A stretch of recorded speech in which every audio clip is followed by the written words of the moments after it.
The rain wasn't the coldest thing that night. Jason's hand on my back was. He wasn't shoving me. He was steering me like a piece of furniture delivered to the wrong address. "You understand, right?" he said, checking his vintage Rolex. "The investors will be here in 20 minutes. And frankly, Rachel, the waddling, the swollen ankles, it ruins the aesthetic." I stood on the porch of the house I kept spotless, staring at my husband. "You are a liability to the brand right now," he sighed, pressing a motel key into my hand. "Just stay there until you are no longer pregnant." Then he closed the door, the lock clicked, and just like that, I was evicted. Drop a comment and let me know where you're listening from and what time it is for you right now. I'd love to know who's part of our community. I didn't bang on the door. I didn't scream through the mail slot. I looked at the heavy oak door, the one I had sanded and restrained myself last summer, and I felt nothing. No heartbreak, just a quiet, terrifying clarity. I walked to my car, the practical sedan Jason hated because it clashed with his Aston Martin, and I drove away. The rain blurred the city lights into streaks of neon, but my mind was razor sharp. This wasn't an argument. It was a termination of contract. I should have seen it sooner. Our marriage hadn't been a partnership. It had been an open house that never ended. Jason was a luxury real estate broker in a city where image wasn't everything. It was the only thing. He sold lifestyles. He sold the dream of effortless, sleek, modern perfection. And for the last 3 years, I had been the final staging piece in his most important listing, his own life. People always asked why I quit my job as an interior designer the month we got married. Jason told everyone he wanted to pamper me. He said he was old-fashioned, that he wanted to provide. But that was just the marketing copy. The truth was colder. In Jason's high-stakes circle, a wife who works is a sign that the husband isn't working hard enough. A career woman contributes to the mortgage, but a trophy wife proves the mortgage is irrelevant. I wasn't fired from my career because he wanted a homemaker. He didn't care about home-cooked meals or ironed shirts. We had staff for that. He fired me because he needed a status symbol. He needed a silent, elegant mannequin to stand next to him at galas, signaling to every potential client that he was rich enough to keep a capable woman idle. I had mistaken his control for care. I thought he wanted to protect me. Now, watching the windshield wipers slice through the downpour, I realized he just wanted to curate me. I was the mid-century modern chair in the corner, expensive, beautiful, and absolutely forbidden to have a scratch on it. But pregnancy isn't sleek. It is messy. It is swollen ankles and heartburn and a body that refuses to follow architectural blueprints. By getting pregnant, I hadn't just gained weight. I had malfunctioned. I was a prop that no longer fit the aesthetic of the room, so I was being moved to storage until I could be repaired. I pulled into the parking lot of the hotel. The neon sign buzzed overhead. The Grandview Hotel. It wasn't grand, but it was dry. I turned off the engine. I didn't cry. I didn't call my mother. I opened the glove compartment and pulled out a burner phone I had bought 3 days ago, the day I found the camera footage. I wasn't just a scorned wife. I was a liability he had vastly underestimated. And it was time to show Jason exactly what happens when the furniture starts moving itself. The room smelled like lemon pledge and stale air conditioning. I sat on the edge of the bed, listening to the hum of the mini-fridge. It was a standard double room, costing $89 a night. I stared at the peeling wallpaper and almost laughed. It was absurd. It was comical. Because I could have bought this hotel. I could have bought the entire chain. And Jason, the man who had just evicted me for ruining his aesthetic, didn't have a clue. He thought I was Rachel, the scholarship kid from Ohio who liked interior design and quiet evenings. He thought I was alone, dependent, and easily managed. He didn't know that my last name was actually Sterling. He didn't know that my father was Robert Sterling, the man whose investment firm owned half the skyline Jason was so desperate to sell. He didn't know that sitting in a trust fund untouched and gathering interest since I was 21 was $66 million. I hadn't kept it a secret to be deceitful. I kept it a secret because I had fallen into the trap of the good girl. Growing up, I saw how people looked at my father. They didn't see a person. They saw a bank account. They saw leverage. I wanted to be loved for the things that couldn't be itemized on a ledger. I wanted to believe that if I brought nothing to the table but my heart and my hands and someone loved me anyway, it would be real. So I wore my modesty like a badge of honor. I let Jason pay the mortgage. I let him lecture me about budgeting for groceries. I bit my tongue when he bragged about his commissions, pretending his $50,000 checks were life-changing money while I had quarterly dividends that dwarfed his annual salary. I told myself I was being noble. I told myself I was building a foundation of trust based on character, not capital. I was wrong. I wasn't building trust. I was building a cage. By making myself small, by hiding my power, I hadn't found a man who loved me for me. I had found a man who loved that I was manageable. Jason didn't love my simplicity. He loved my dependency. The good girl narrative was just golden handcuffs I had slipped onto my own wrists. I thought if I was perfect enough, quiet enough, and supportive enough, I would earn his loyalty. But you cannot earn the loyalty of a man who views people as inventory. I looked at my reflection in the dark television screen. The good girl was gone. She had been left on a porch in the rain. The woman sitting in this hotel room was done testing herself. I didn't need to prove I could survive without my inheritance anymore. I had done that. I had survived his ego, his neglect, and his cruelty. Now it was time to stop surviving and start liquidating. I reached for my bag and pulled out the laptop I had salvaged. I wasn't going to call my father crying. I wasn't going to ask for a rescue. I was going to log into the accounts I hadn't touched in 4 years. I typed in the password. The screen illuminated my face with the blue light of 8-figure balances. Jason wanted to play in the big leagues. He wanted to impress the titans of industry. Fine. He was about to meet one. And she was very, very angry. 3 days later, I was back in the house. Not physically, I wouldn't set foot in that mausoleum again without a hazmat suit, but digitally. Before leaving, I had installed a nanny cam in the nursery. It was a high-end model motion-activated with cloud storage. I had bought it hoping to watch my baby sleep. Now I was using it to watch my marriage die. I sat in the hotel room, laptop open, scrolling through the alerts. Motion detected nursery. 2:14 p.m. I clicked play. The video stream loaded. The room was soft yellow, painted just last week. The crib I had assembled myself stood in the corner. But the room wasn't empty. Jason was there, and he wasn't alone. Kimberly was with him. I knew her. She was a fitness influencer Jason sometimes hired to stage his listings, a woman whose entire personality was a curated Instagram feed of green juice and ab workouts. She was leaning against the changing table, laughing. "It's so beige," she said, trailing a manicured hand over the mobile I had hand-stitched. "Are you really going to keep this?" Jason laughed, a sound that made my stomach turn. He was pacing the room, checking his phone. "God, no. The whole room is a waste of square footage. Do you know how much a home office adds to the resale value in this zip code?" But Rachel insisted. "The baby needs a sanctuary." He mimicked my voice, making it sound shrill and demanding. "She's so nesting," Kimberly giggled. "It's kind of sad." "It's exhausting," Jason corrected. He walked over to the crib and kicked it lightly. "Look at this thing. It's huge. Where am I supposed to put my Peloton?" "Seriously, Kim, the kid isn't even here yet, and it's already taking up all the space. It's going to ruin my sleep schedule. It's going to ruin the vibe of the house. I didn't sign up for a roommate who cries and shits itself." I froze. I rewound the video. It's going to ruin the vibe. It wasn't just cruelty. It was something deeper, something twisted. Jason didn't just resent the inconvenience of a baby. He resented the baby's existence. In his world, there was only room for one star, one focal point, one person whose needs mattered. A baby wasn't a joy. It was a competitor. It was a tiny, demanding rival that would steal the attention he believed was rightfully his. He wasn't afraid of being a bad father. He was afraid of being upstaged. This was what psychologists called a narcissistic injury.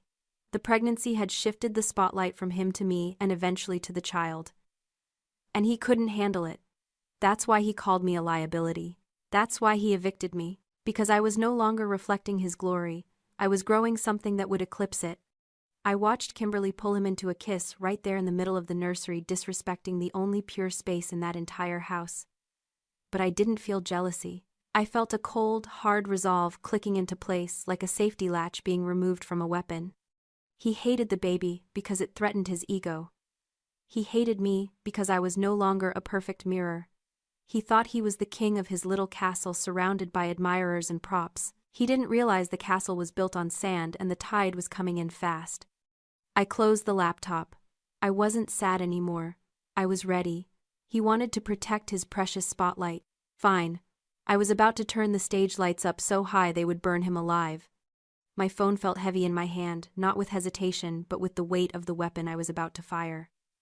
I dialed the number I hadn't called in 4 years. It rang once.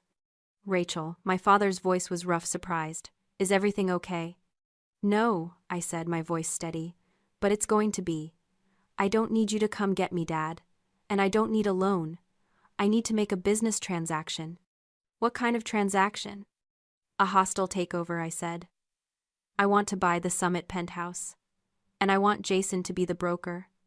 There was a pause on the line, heavy with unspoken questions, followed by the slow, grim realization of a man who built an empire on crushing competitors. The Summit, that's a $40 million listing. Jason doesn't handle that weight class. He will if he thinks he's being scouted by Sterling Capital. I want him to believe he's landed the whale. I want him to taste that commission. I want him to spend it in his head before he even signs the contract. And then when he's leveraged everything he has to close the deal, I want to walk into the room. Consider it done, my father said. The warmth in his voice was gone, replaced by the steel of the CEO. I'll have Marcus call him within the hour. The Trojan horse is ready. I hung up. It wasn't a conversation between a father and daughter. It was a strategy session between majority shareholders. The trap was set beautifully. Marcus, my father's CFO, made the call at 9 a.m. sharp. He played the part perfectly, the impatient, high-powered executive representing a mystery buyer who valued privacy above all else. He told Jason that the buyer wanted the Summit penthouse cash offer, no contingencies, but demanded a broker who could handle exclusive high-velocity demands. I didn't need a nanny cam to know how Jason reacted. I knew him. He would have taken the call in his home office, probably leaning back in his chair trying to sound bored while his heart hammered against his ribs. This was the deal he had spent his life chasing. $1 million commission in a single afternoon. It was his ticket to the big leagues. It was validation. And true to form, Jason let his greed do the heavy lifting. Marcus told him the buyer required a good faith gesture, exclusive access to the property for the signing stage, to specific exorbitant standards paid for upfront by the broker to demonstrate commitment to the luxury standard. It was a test, Marcus said. A test of liquidity and class. Jason didn't have the liquidity. But he had the ego. I watched the movement on our joint accounts, the ones he thought I was too stupid to monitor. He drained the savings. He maxed out the business line of credit. He even took a high-interest short-term loan against the equity of the firm he worked for, likely forging a signature or two, convinced that the commission check would clear in 48 hours and cover the crater he was digging. He spent nearly $80,000 in 24 hours booking florists, caterers, and renting high-end art to stage a penthouse that didn't need staging. He was leveraging assets he didn't have to impress a client who didn't exist. He wasn't just buying flowers, he was buying his own hype. He thought he was investing in his future. He didn't realize he was financing his own execution. He called me that night, his voice dripping with false magnanimity. Rachel, he said, sounding breathless. I've got huge news. Massive. When this deal closes tomorrow, we're going to have a serious talk about your attitude. I'm about to become the biggest name in this city. You might want to rethink that hotel stay. I'm rethinking everything, Jason, I said. Good luck with the closing. Luck is for losers, he scoffed. I hung up and checked my reflection in the mirror. He was right. It did take skill to destroy a man without ever touching him. And tomorrow, I was going to give him a masterclass. The boardroom of the Summit Tower felt less like a meeting space and more like a predator's observation deck.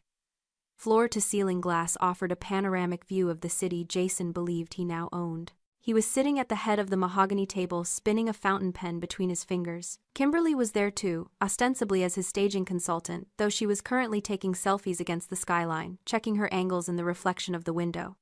Stop fidgeting, Kim, Jason snapped, though he was smiling. This is the big leagues. Act like you've been here before. I'm just excited, she pouted, sliding into the chair next to him. $40 million. That commission is going to buy us a lot of green juice. It's going to buy us a legacy, he corrected. He checked his watch. They're late. Typical power move. Make the broker sweat. He laughed, leaning back, putting his feet up on the edge of the $3,000 chair. Let them play their games. I've got the staging perfect. I fronted the costs. I proved I'm the only one in this city with the liquidity to handle a deal this size. Once they sign, I'm untouchable. The double doors opened. Jason swung his legs down, straightening his tie. Marcus walked in. He was a man who looked like he was carved out of granite, gray suit, gray hair, gray expression. He didn't look at Jason. He didn't look at Kimberly. He placed a single file folder on the table. "Mr. Sterling," Jason said, standing up, extending a hand. "Pleasure. As you can see, the unit is pristine. We're ready to execute." Marcus didn't shake his hand. "I am not Mr. Sterling," he said, his voice flat. "I am the CFO. Mr. Sterling does not attend residential closings. However, the principal owner of the holding company insisted on being here personally to review the final contingencies." Jason blinked his smile, faltering for a microsecond. "The owner? Of the building?" "Of the company buying it," Marcus corrected. "And the company that owns the brokerage you work for?" Jason frowned. "I don't. My agency is independent." "Your agency was acquired this morning," Marcus said, checking his phone. "Hostile takeover. It was quite efficient." He turned toward the doors. "Madam Vice President, we are ready for you." The doors swung open again. The woman who walked in wasn't waddling. She wasn't swollen. She was gliding. She wore a tailored black power suit that accommodated her pregnancy not as a burden but as a fact of nature. Her hair was pulled back in a severe, elegant chignon. She didn't look at the view. She looked directly at the head of the table. Jason's face went slack. It wasn't just shock. It was a malfunction. He looked from Marcus to the woman, his brain failing to bridge the gap between the weeping wife he'd evicted and the titan standing before him. "Rachel," he whispered. The word sounded ridiculous in the silence of the room. "Sit down, Jason," I said. My voice wasn't shrill. It wasn't the voice of the woman who asked permission to buy organic milk. It was the voice of the majority shareholder. What are you doing here?" He looked frantically at Kimberly, who had frozen mid-selfie. "This is a private closing. You can't be here." "I told you you're a liability." "I'm not a liability," I interrupted, walking to the head of the table. "I'm the vice president of Sterling Capital. And I'm the one buying this penthouse." I reached into the folder Marcus had laid down. I didn't pull out a real estate contract. I pulled out a thick stack of documents stapled with blue legal paper. "You wanted to impress the client, Jason. You wanted to show you had skin in the game." I slid the papers across the mahogany. They stopped exactly at the edge of the table right in front of him. "Congratulations, you have our attention." He stared at the papers.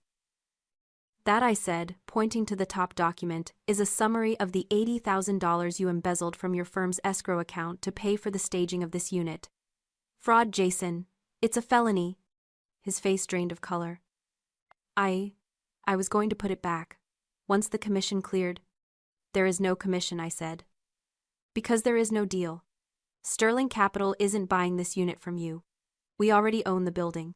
We just acquired the debt on your agency, which means we now own the audit trail of every illegal loan you took out in the last 48 hours. I motioned to Marcus. "Show him the rest." Marcus stepped forward. "We have also notified the licensing board.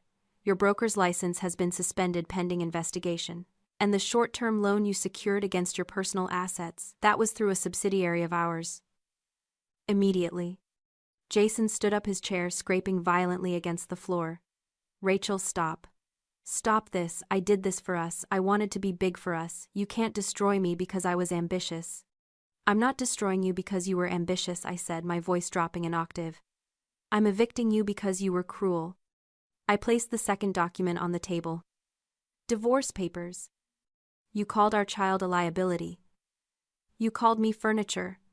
You brought her," I gestured to Kimberly, who was now shrinking into her chair, "into our nursery. You treated your life like a showroom and your family like props. Well, the lease is up." I leaned over the table, getting close enough that he could see the clarity in my eyes. "You aren't a broker anymore, Jason. You aren't a husband. You are a bad investment. And I am liquidating." "You can't do this," he stammered, looking around the room as if an audience might save him. "I'm Jason Miller. I'm a brand." "You're a tenant," I corrected, "and you have 24 hours to vacate my property. All of it." I turned to Marcus. "Have security escort them out. And Marcus, have the nursery repainted. The vibe in there is terrible." I turned and walked out of the boardroom without looking back. I didn't need to see the ruin. I had already seen the blueprints. The fallout was swift, brutal, and entirely public. In the world of high-stakes real estate, reputation is currency, and Jason had just filed for bankruptcy. By the time he reached the lobby of the Summit Tower, his agency had already drafted his termination letter. Gross misconduct, attempted fraud, breach of fiduciary duty. The labels stuck to him like tar.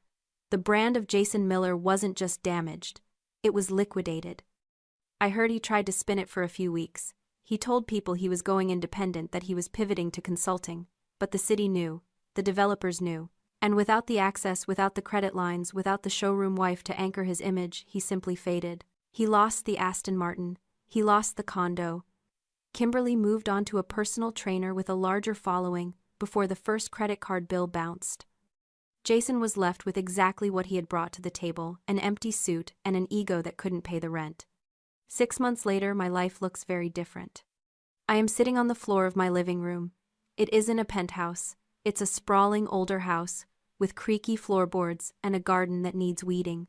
There is a pile of laundry on the sofa. There are brightly colored blocks scattered across the rug. It isn't sleek. It isn't beige. It is messy, chaotic, and vibrant. And it is mine. I look down at the baby in my arms. Leo. He is drooling on my silk blouse, and I don't care. I don't worry about the aesthetic. I don't worry about the vibe.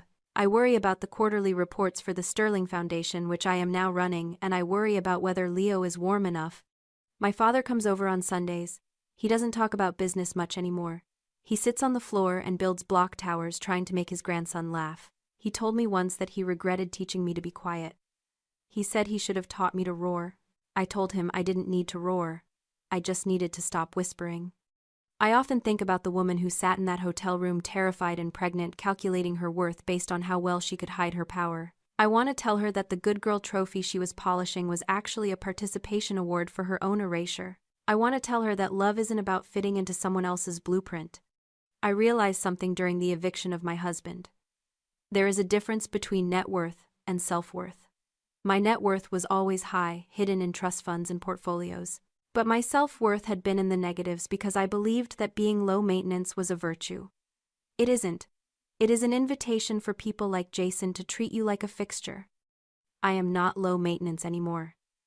I am high standards. I don't shrink to fit the room. I buy the building. And if anyone ever tells me again that I am taking up too much space or that my reality is ruining their aesthetic, I won't apologize. I will show them the door. Sometimes the people who claim to love us are just loving the space we take up in their showroom. Share this story if you've ever had to reclaim your own worth. You are not furniture.